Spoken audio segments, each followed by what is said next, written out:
Punya suami sholat subuh, zuhur, asar, maghrib, isya, tahajud, witir, doa, tapi tidak berakhlak, kasar, caci maki, sumpah serapah, salah dikit kebun binatang keluar. Apalagi kalau sampai kekerasan dalam rumah tangga. Istri pergi kondangan, matanya sebelah biru sebelah hijau. Langsung tetangga-tetangga nanya, kamu kena kekerasan? Bukan, pakai make up pas mati lampu. Bedanya, misalnya sama-sama kerja nih, sama-sama kerja. Suami gajinya 5 juta, istri gajinya 5 juta. Apa bedanya? Istri gajinya 5 juta, ya. Suami gajinya 5 juta, ya. Di dalam gaji suami yang 5 juta itu ada nafkah, makan, pakaian, tempat tinggal, pendidikan, perhatian. Di dalam gaji istri yang 5 juta itu nggak ada tanggungan apa-apa, bulat untuk istri. Ulang lagi Pak Ustaz.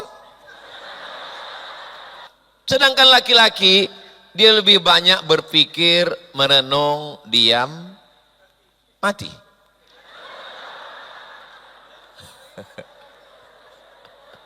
Coba nanti kakak kalau suaminya pulang, coba intip dari gorden, coba intip. Mereka itu nggak langsung masuk ke rumah. Mereka pasti parkirkan motor, mereka berhenti sejenak depan rumah. Kalau dia perokok, dia ngerokok dulu. Kalau dia kebetulan nggak ngerokok, dia duduk dulu sebentar narik napas. Karena dia akan menghadapi perang besar. Dia mesti mengumpulkan kekuatan.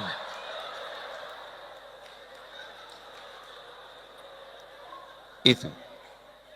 Dia mesti menyadarkan dirinya bahwa ini kenyataan yang harus ditelan. Itu beda laki-laki sama perempuan. Kalau perempuan tidak begitu, yang penting dicakapkan aja semua.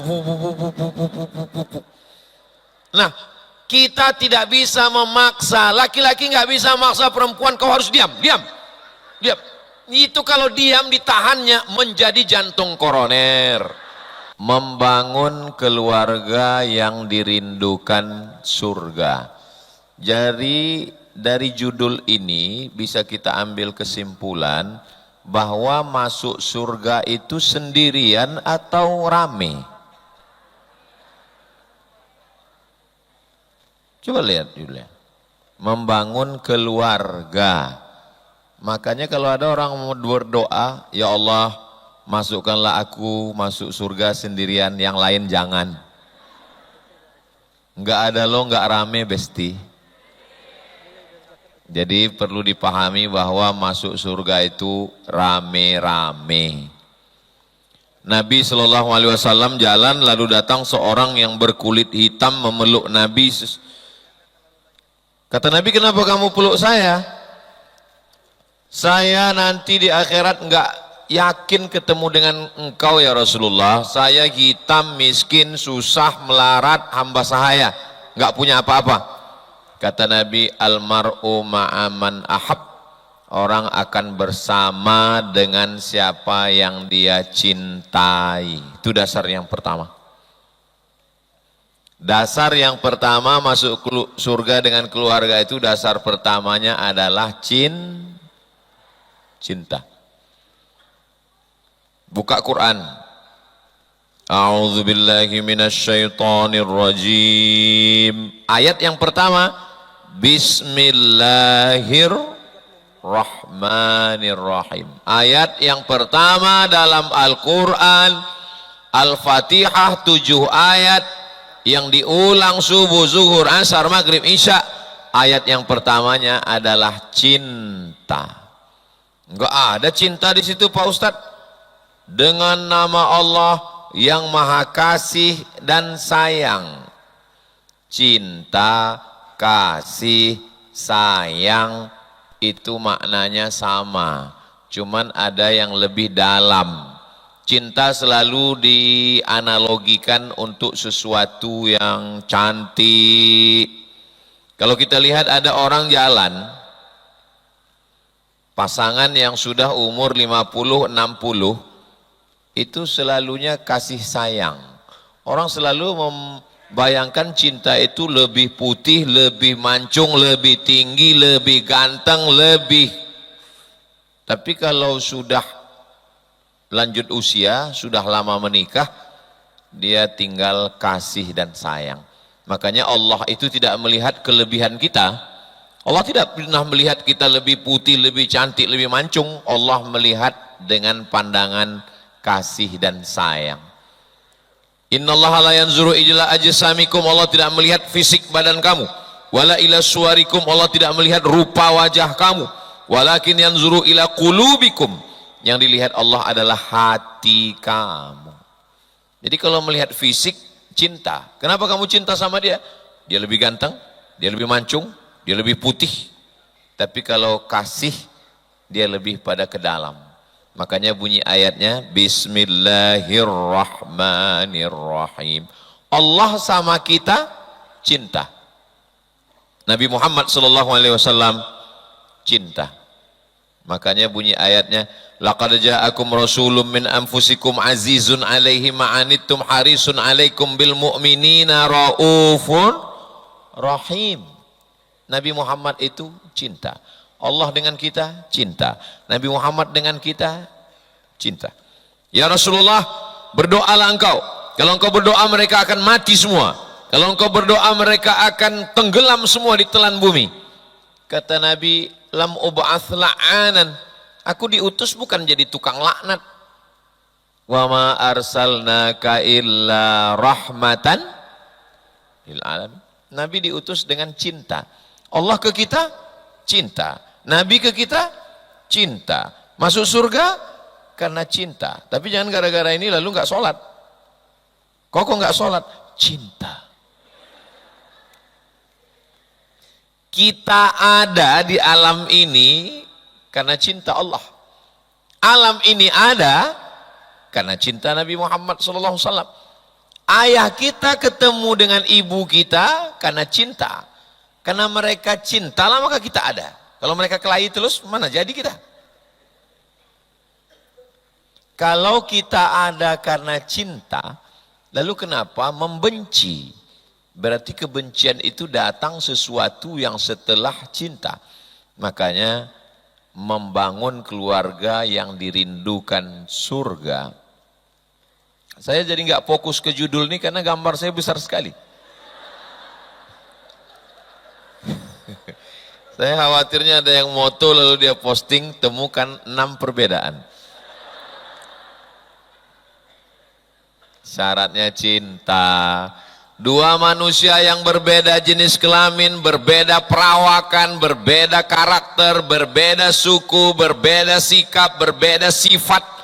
Apa yang menyatukan mereka? Wa ja'ala bainakum mawaddatan wa rahmah. Yang menyatukan mereka adalah cinta. Iya Pak Ustadz, tapi kadang cinta ini kan kadang naik, kadang turun. Tanggal 1 naik. Harga emas saja naik turun. Cinta dijaga, dipelihara dengan baik, maka kemudian orang yang cinta tidak akan rela masuk surga sendirian.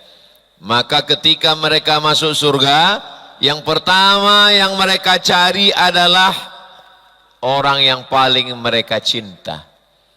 Ibunya, ayahnya, adiknya, kakaknya. Tapi ada orang yang dia tumpang perutnya 9 bulan 10 hari. Masa lalu. Ibu masa lalu. Tapi istri masa sekarang. Masa depan. Anak. Ada beberapa perempuan dikelilingi kita. Saya laki-laki. Ibu saya perempuan. Istri saya perempuan. Anak saya laki-laki semua. Mudah-mudahan yang sudah punya anak perempuan diberikan Allah kunci surga. Man ala thalatha banatin, siapa yang punya 3 anak perempuan, fa'addabahunna, dididiknya dengan baik, wa zawwajahunna, dinikahkannya dengan orang baik-baik, wa ahsana ilaihinna, dia buat baik, falahul jannah, maka surgalah baginya. 3 anak perempuan. Yang sudah punya 3 anak perempuan dapat kunci surga. Yang baru 2 tambah 1 lagi. Amin.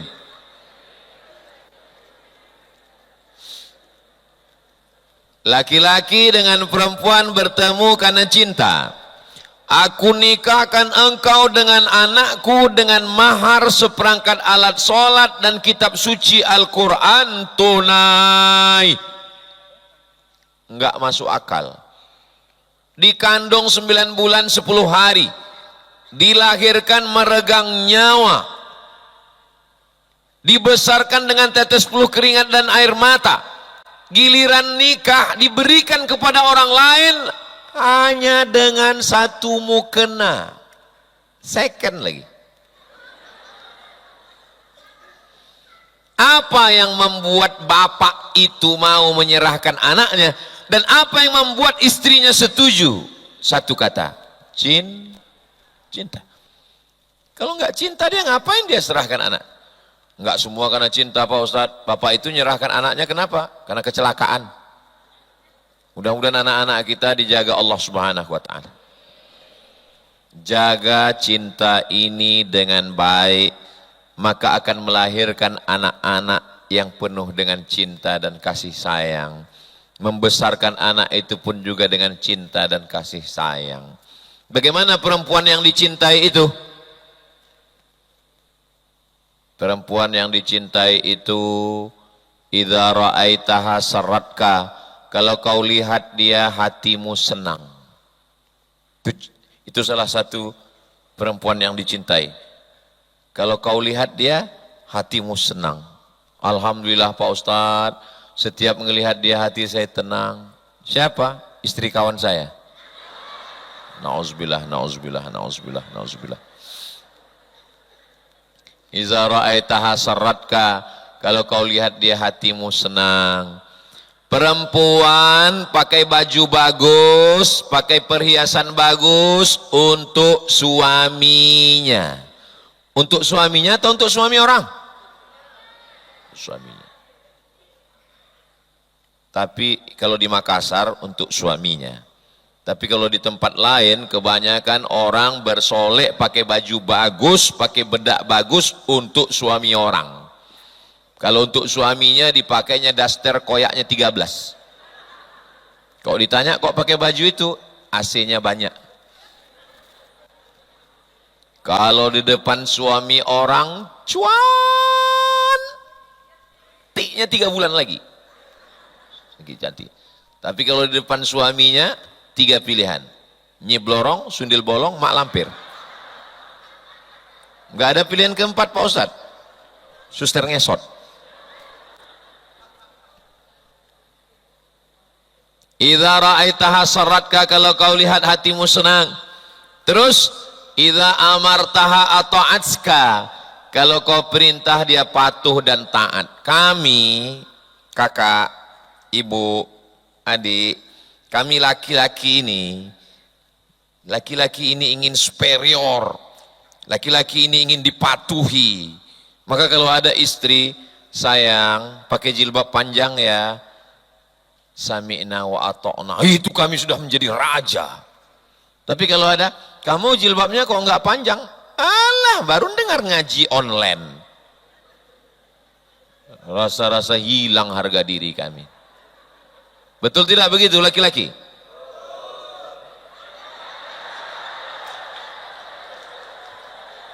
Saya ini hanya menjadi juru bicara aja. Juru bicara laki-laki yang teraniaya. Soalnya sekarang baru ada Komisi Perlindungan Perempuan. Padahal laki-laki juga banyak yang terzolimi. Betul? Masya Allah. Takbir. Idza amartaha ata'atka, kalau kau perintah dia patuh. Oh, sekali kalian patuh, kami laki-laki ini merasa kamilah kepala rumah tangga. Idza ghibta anha, kalau engkau pergi, hafizat amwalaka wa auladaka, Kalau engkau pergi, anakmu dijaganya, hartamu dijaganya, hati kami pun tenang. Saya pergi hari Jumat, Sabtu, Ahad keliling ke Baru, ke Maros, Makassar, nanti hari Senin baru pulang. Selama saya pergi, anak saya dijaganya, harta saya dijaganya. Jangan sampai kita pergi pulang, telinga anak tinggal satu. Bagaimana kita tenang? Jangan sampai kita pergi sebentar-bentar video call, sebentar-sebentar miss call, sebentar-sebentar WA. Saya pun mau menyampaikan nggak fokus. Apa yang masalah pampers, masalah tabung gas, hilang bahan-bahan. Kalau perempuan punya 3 sifat ini, dilihat menyenangkan hati, disuruh diperintah dia patuh, kita pergi aman nyaman keluarga dan harta benda, maka tenanglah hati. Ustadz Somad ini selalunya ngomong yang diinginkan laki-laki dari perempuan aja. Terus kalau perempuan ke laki-laki, jangan kemana-mana, kita lanjutkan setelah yang satu ini.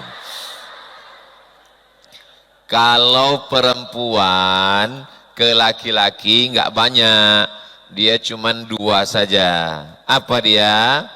Idza ja'akum man tardawna din. Yang pertama yang dilihat perempuan kepada laki-laki itu adalah din, agama. Perempuan kalau sudah dia lihat lakinya itu sholat, rasanya dunia ini sudah milik dia. Betul kakak-kakak?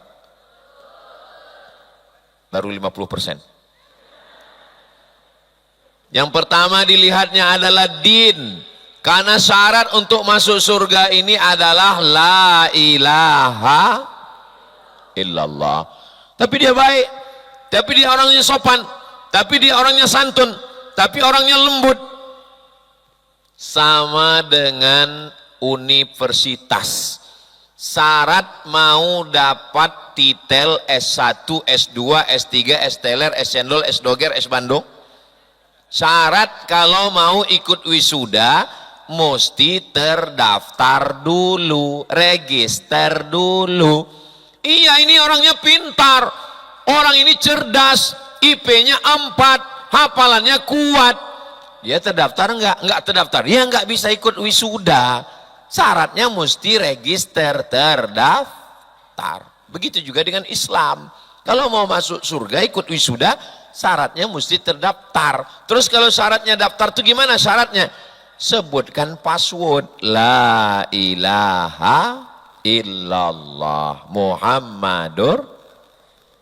Enggak banyak syaratnya, cuman sebutkan password. Tapi katanya khitannya Pak Ustadz sakit. Siapa bilang sakit? Sunatlah pakai sunatron. Sunat pagi, sore bisa akad nikah. Sunat jam 8, jam 9 pakai celana. Sakit, uang kembali. Sunat bukan seperti zaman dulu. Zaman dulu itu kalau sunat lagunya luka lama berdarah lagi. Gara-gara apa? 3 hari sunat ngejar layang-layang. Jadi jangan takut-takuti orang dengan ajaran Islam. Ada orang yang udah tertarik mau masuk Islam. Zaman dulu kalau dengar pengajian kan susah, mesti ngintip ke masjid, nguping. Sekarang enggak, tinggal buka aja channel-channel itu bisa langsung dengar pengajian. Ada channel di situ namanya Ustadz Abdul Somad Official, subscribe, like, share, and comment. Dia udah dengar, kayaknya bagus ini kajiannya, udah tertarik mau masuk Islam. Datang Ustadz di dekat masjid ceramah. Nabi yang pertama berkhitan adalah Nabi Ibrahim dengan kampak. Enggak jadilah katanya. Zaman sekarang udah mudah, ada pakai laser, ada pakai macam-macam mudah, macam-macam metode sekarang.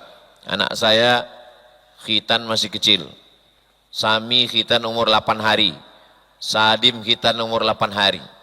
Terus ada jamaah, Ustadz saya nggak berani Pak Ustadz, Anaknya masih kecil duduk di hitan. Saya bilang anak saya Sami 8 hari hitan. Sadim juga 8 hari, 7 hari hitan. Terus pas saya lagi pergi,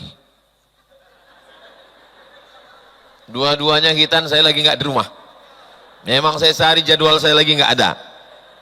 Saya takut juga kalau nengok. Jadi kita ini kalau sudah iman, insya Allah semuanya dimudahkan Allah Subhanahu Wa Taala. Jangan sampai tidak membawa iman. Afdalu dzikri fa'lam annahu la ilaha illallah. Ditutup biasanya tahlil la ilallah. Kalimatu haqqin 'alaika nahya, dengan itu kami hidup. Wa 'alaiha namutu, dengan itu kami mati. Wa biha nub'atsu, dengan itu kami dibangkitkan di padang mahsyar. Hidupnya dengan la ilaha illallah, matinya dengan la ilaha illallah, masuk surganya dengan la ilaha illallah Muhammadur Rasulullah. Istri melihat suami iman. Yang kedua, wa khuluqahu akhlak. Punya suami sholat subuh, zuhur, asar, maghrib, isya, tahajud, witir, doa, tapi tidak berakhlak, kasar, caci maki, sumpah serapah, salah dikit kebun binatang keluar. Apalagi kalau sampai kekerasan dalam rumah tangga. Istri pergi kondangan, matanya sebelah biru sebelah hijau. Langsung tetangga-tetangga nanya, kamu kena kekerasan? Bukan, pakai make up pas mati lampu. Jadi dua ini dimiliki oleh suami.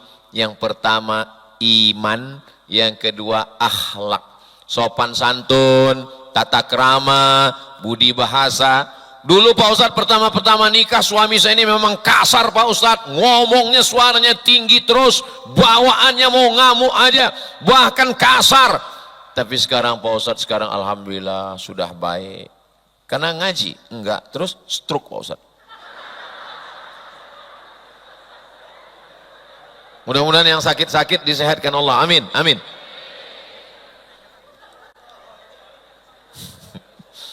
Jangan sampai berakhlak karena terpaksa. Memang udah penyumbatan darah. Kalau bisa berubahlah bukan karena dipaksa Allah, tapi karena memang baik. Suami saya ini Pak Ustadz, ya Allah Pak Ustadz, orangnya sholat, puasa nggak tinggal, zikirnya, baca Qur'annya, baik Pak Ustadz, uang belanja, gaji, uang tunjangan, uang sipak, uang sundul, uang tanduk, uang sikut, kunci mobil, semua ke saya Pak Ustadz, surat tanah, STNK, BPKB, semua atas nama saya. Masya Allah, kalau punya suami begini, ini ciri-ciri suami yang kalau meninggal nggak kena azab kubur. Kenapa? Karena udah terlalu azab di dunia.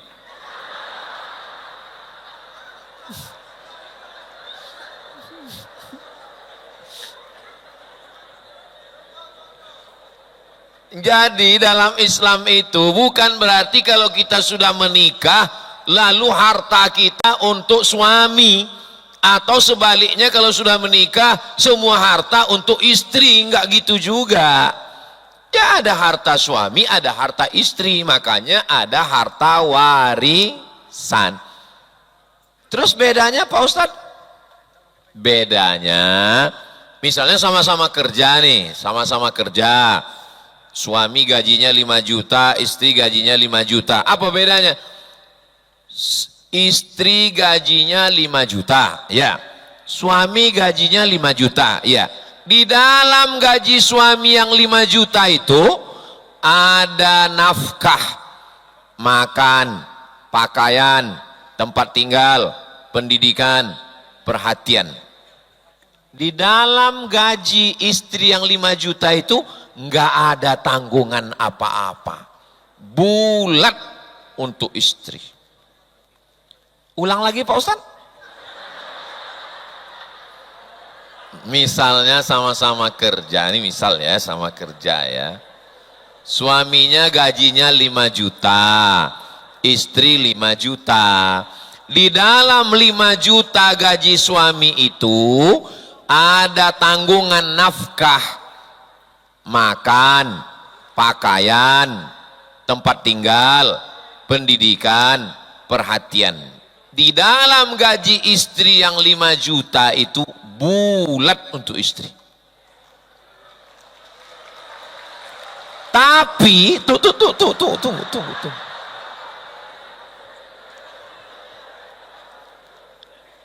Karena cinta, maka kata si istri, kakak, kanda, abang, buah hati belayan jiwa, siang dan malam terbayang-bayang, makan tak kenyang, tidur tak lelap. Jangankan gaji yang 5 juta ini, nyawa ku berikan. Satu-satunya kesalahanku dalam hidup cuma satu. Apa? Mencintaimu. Ambillah segalanya. Begitulah calon penghuni surga tadi. Jangan mentang-mentang uang banyak, punya jabatan, punya kekuasaan, langsung di akhir tahun manggil suami. Kanda, iya, aku mau bayar zakat. Kau kan salah satu dari asnaf yang 8. Fakir miskin. Enggak sampai hati melihat pasangan susah. Tidak tega melihat merana menderita. Karena semua didasari oleh rasa cinta dan kasih sayang. Tapi dua makhluk ini enggak sama. Dua makhluk ini berbeda. Dari mulai bentuk fisik tubuhnya satu gagah, perkasa. Yang satu dengan kelembutannya. Laki-laki nggak bisa memaksa perempuan harus perkasa. Kamu harus perkasa seperti aku. Nanti dia jadi laki-laki. Dan perempuan juga nggak bisa memaksa lakinya. Kamu mesti lemah gemulai seperti aku. Ibu mau punya suami. Hai sayang. Tolong nanti kalau mau upload video ini, yang ini diedit ya. Gak bisa, biarkanlah dia dengan keperkasaannya, biarkanlah dia dengan kelembutannya. Laki-laki sama perempuan dua makhluk yang berbeda, mereka tidak bisa dipaksa untuk sama. Mereka hanya bisa disuruh untuk saling memahami. Makanya kalau ada suami yang mengatakan tinggi suaranya, agak seperti berteriak dia, maklum saja. Kalau ada orang nanya, suamimu kalau tinggi kali suaranya, maklum, dia orang Sumatera. Di sana banyak gunung, angin kencang. Kenapa? Karena memang laki-laki begitu, tegas dia. Bahkan kita khawatir juga kalau ada laki-laki yang lemah lembut. Jadi biasa saja, sudah saling memahami. Begitu juga dengan rute perjalanan. Rute perjalanan laki-laki perempuan nggak sama. Laki-laki berhenti, parkir motor, masuk minimarket, beli pisau cukur, bayar, pulang. Kalau perempuan nggak begitu, masuk putar sana, putar sini, putar sana, putar sini, putar sana, putar sini, pulang. Aduh lupa tadi mau beli apa. Ya nggak bisa dipaksa, udah memang begitu. Makanya saling memahami saja. Laki-laki juga begitu. Pasti ada yang lupa kan? Nah, sudah paham. Laki-laki juga dengan perempuan, perempuan dengan laki-laki. Maka ketika mereka bisa saling memahami. Kenapa mereka bisa memahami? Karena cinta. Al-mu'minun laki-laki. Wal mu'minat perempuan. Ba'duhum awliya'u ba'. Mereka saling tolong menolong. Sehidup semati sayang, bohong. Aku hidup, kau mati. Bukan sehidup semati, sehidup sesurga. Amin. Sehidup sesurga. Nanti kita hidup, habis itu nanti kita akan masuk surga bersama-sama insyaallah. Ibu mau masuk surga? Sama bapak mau? Alhamdulillah. Bapak mau masuk surga? Enggak sama responnya. Memang laki-laki sama perempuan memang beda, Bu. Bagi yang punya anak laki-laki dengan anak perempuan beda. Kalau anak laki-laki itu diam. Kalau anak perempuan itu memang begitu. Makanya kalau ada yang pertanyaan jawabannya beda, memang begitu. Ibu mau masuk surga sama bapak? Mau. Bapak? Memang begitu. Karena laki-laki itu lebih banyak nyimpan di dalam. Cobalah kalau perempuan ngomong. Karena memang beda, nggak bisa disamakan. Kau mau makan apa? Kata istrinya. Makan mie goreng atau mie rebus? Ya terserah adik lah. Hah, kan nggak punya pendirian? Ya udah mie rebus aja. Ah, kok cepat kali nyerah? Mie goreng ya? Iya mie goreng. Hah, kan? Nggak punya perjuangan.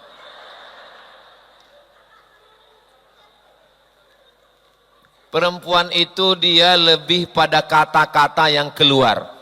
Dia nggak bisa disimpannya. Kalau udah dikeluarkannya kata-kata itu, itulah puncak kebahagiaannya. Maka sebagai laki-laki, belajarlah menjadi pendengar radio rusak yang baik. Dengarkan aja. Badai pasti berlalu, guys. Dengarkan aja. Nanti setelah udah agak-agak slow, baru tanya, ada yang lain? Ada yang bisa dibantu? Memang sudah begitu.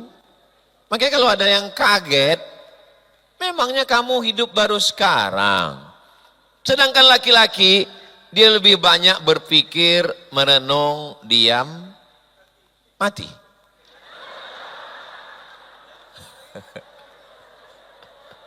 Coba nanti kakak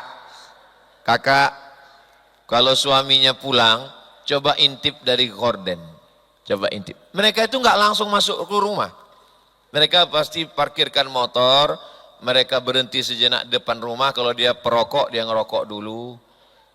Kalau dia kebetulan nggak ngerokok, dia duduk dulu sebentar narik napas, karena dia akan menghadapi perang besar. Dia mesti mengumpulkan kekuatan.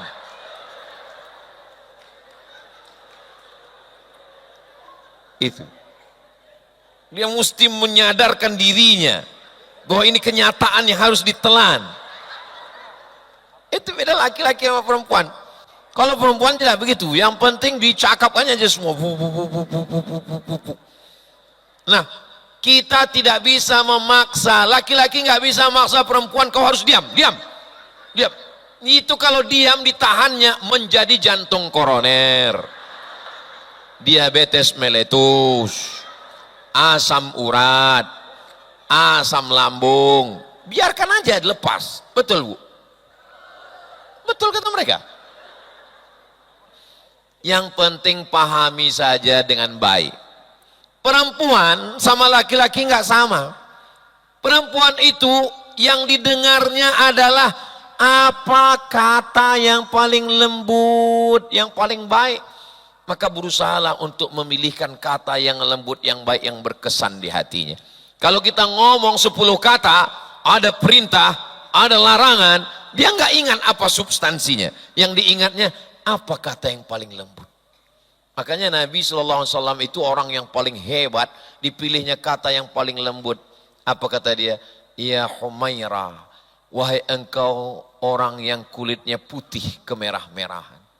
Ternyata kata itu diingat di telinga oleh Sayyidina Aisyah.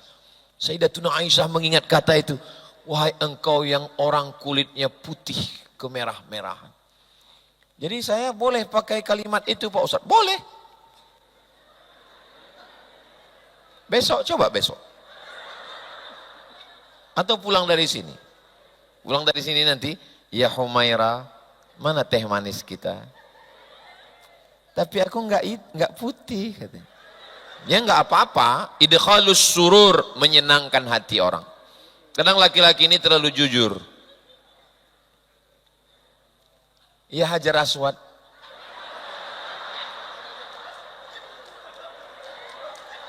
Itu paling menyakitkan. Sampai mati diingatnya. Kalau bapak nggak percaya, cobalah. Kalau sampai bapak berani bilangnya Hajar Aswad, sampai nanti pas cucu lahir, ya Hajar Aswad. Sampai bapak nanti mau sakratul maut, ya Hajar Aswad. Jangan main-main dengan perempuan. Satu kata yang sudah keluar tidak akan bisa diambil lagi. Pikir dulu, pendapatan sesal kemudian tiada berguna.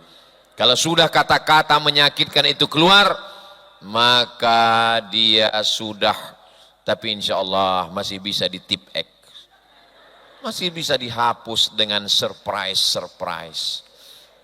Perempuan itu suka surprise, maka berikanlah kejutan-kejutan dalam bentuk surat tanah,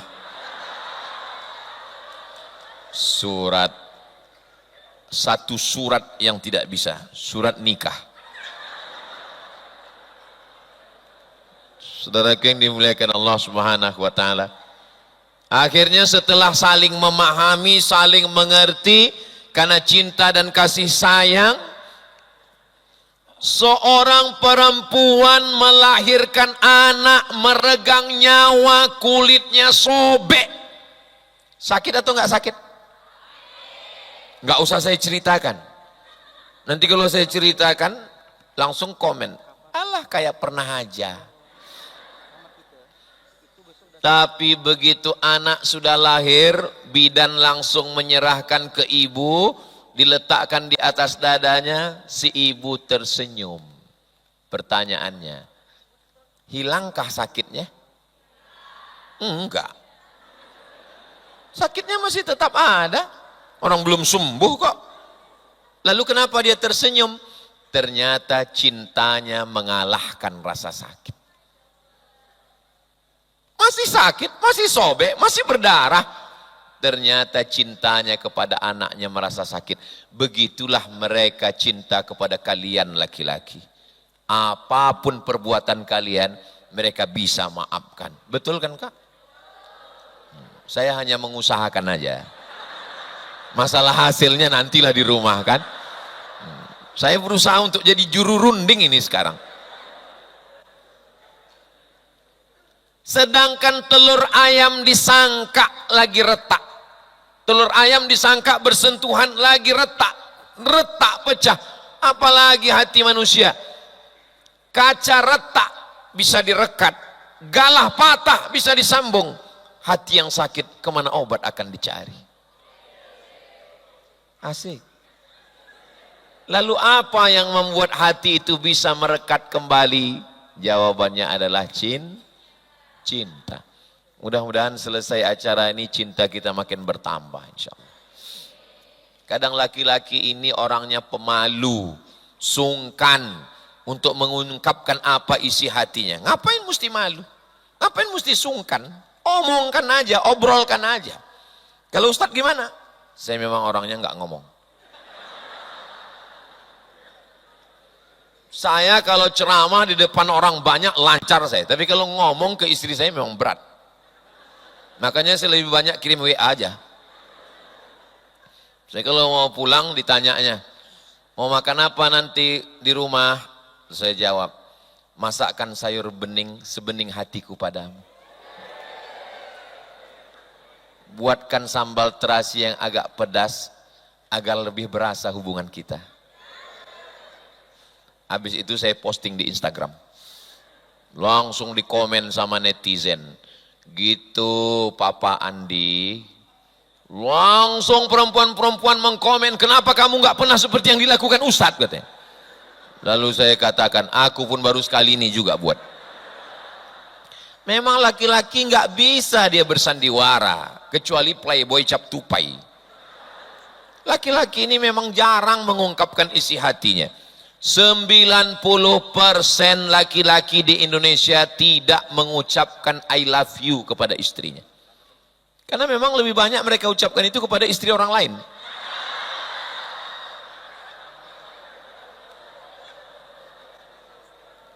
Tapi mereka memperlihatkannya dengan bukti nyata. Mereka memperlihatkannya dengan nyata, action. Masalahnya perempuan nggak perlu bukti nyata. Yang dia mau mulutmu ngomong. Seorang laki-laki membelikan mobil untuk istrinya, satu mobil van untuk jalan-jalan keluar kota, satu city car untuk mobil dalam kota, satu lagi motor pick up untuk belanja ke pasar. Tapi ternyata dia mengeluh kepada konsultan perkawinan. Apa yang dia keluhkan? Satu, suami saya nggak pernah nanya, kamu mau makan apa sayang? Bayangkan, 3 mobil itu nggak ada di mata perempuan. Hanya satu yang dia keluhkan, suaminya nggak pernah nanya kamu mau makan apa. Akhirnya di saat hatinya sedang galau, hatinya sedang berduka, tiba-tiba datang WA dari teman SMA-nya. Kamu masih mau makan tahu goreng yang depan SMA kita dulu kan? Alladzi waswisu fi sudurin nas minal jinnati. Inilah jin ifrit nih mulai masuk. Terjadilah apa yang terjadi. Gara-gara apa? Gara-gara suami pelit untuk berkata-kata mesra, berkata, apalah susahnya ngomong yang baik-baik, apalah susahnya, walaupun saya berat. Tapi cobalah latihan-latihan. Di kamar mandi kan ada kaca kecil, latihan. Kau seperti bidadari yang turun dari pohon jengkol. Perempuan menginginkan kata-kata yang indah. Setelah dia dengar kata-kata bapak, itu 3 bulan uang belanja nggak turun, nggak apa-apa. Tapi dirapel bulan keempat. Pada akhirnya kita akan menua, akhirnya indah. Ternyata dunia ini, hidup ini cuma, apa itu hidup? Hidup adalah begitu, begini, begono, terlalu panjang definisinya. Hidup itu definisinya satu. Hidup itu nunggu mati. Cuman yang namanya nunggu itu kan membosankan. Yang namanya menunggu itu kan menjemukan. Yang namanya menunggu itu kan lama. Maka supaya hidup ini nggak membosankan, Allah mengirimkan kamu. Coba kalau nggak ada dia, lama kali hidup ini. Betul Pak Ustadz. Karena ada dia lah hidup ini nggak terlalu lama Pak Ustadz. Betul Pak Ustadz, betul Pak Ustadz. Karena ada dia lah hidup ini nggak terlalu membosankan. Kenapa? Karena dia lebih membosankan. Hidup ini kalau nunggu lama, akhirnya dikirim Allah pasangan, dikirim Allah istri, dikirim Allah anak, dikirim Allah keluarga. Akhirnya kita sibuk, lalu kemudian nggak terasa kita tua, nggak terasa akhirnya anak-anak kita menikah, nggak terasa akhirnya kita punya cucu, nggak terasa akhirnya kita pun mulai melewati fase-fase kehidupan dan akhirnya kita semua akan mati. Orang kaya mati, orang miskin lebih cepat. Pejabat-pejabat mati, pensiunan mati, ustadz, astagfirullahaladzim. Kita semua akan mati. Dan pada akhirnya kita semua akan menghadap Allah Subhanahu wa Ta'ala. Ya, kami ini sebagai laki-laki, sebagai suami, ya terserah ibu-ibu, terserah kakak saja. Mau kakak duluan, kami belakangan, boleh. Atau kami belakangan, kakak duluan, boleh juga. Nggak bisa di-request, nggak bisa diminta. Jangan pernah takut cerita mati. Jangan pernah takut cerita mati. Soalnya kalau kita takut cerita mati, nanti istri kita kaget. Maka saya selalu bilang, aku bisa saja mati di Makassar, bisa saja mati di Papua, bisa saja mati di mana. Itu kalau aku mati di rumah, itu di lemari atas sebelah kanan ada tas warna hitam, isinya kain ihram 2 lembar yang sudah kucuci pakai air zam-zam. 3 lembar, itu untuk jenazahku nanti. Buka di lemari bawah ada kertas dalam plastik, itu sudah kutulis siapa yang memandikan aku, siapa yang menurunkan ke bawah, siapa yang memegang kepala, siapa yang megang pinggang, siapa yang megang kaki. Nanti setiap malam Jumat kalian bacakan aku Yasin, ajak santri-santri. Saya ceritakan, supaya apa? Supaya kalau saya mati dia nggak kaget. Banyak perempuan laki-laki ketika suami cerita mati, jangan cerita mati, jangan cerita mati. Akhirnya ketika suami mati dia bingung. Jangan, saya cerita mati, selalu saya cerita mati. Kemarin, nanti kalau tiba-tiba aku mati, nanti Hazik, Sami, Sadim masukkan ke pondok Nurul Azhar. Setelah mereka tamat, usahakan mereka hafal Quran, bisa bahasa Arab, bahasa Inggris. Setelah itu dia mau kuliah ke Al-Azhar, atau dia mau jadi, terserah dia mau jadi apa. Dia mau jadi polisi, dia akan menolong Allah dengan jabatannya. Dia mau jadi tentara, dia mau jadi ustadz. Pokoknya dia bahasa Arab, dia bisa baca kitab, dia hafal Quran, dia jaga pondok, bagus. Jaga dia dengan baik. Kalau aku duluan, kutunggu engkau di sana. Kalau engkau duluan, nantilah kita bahas.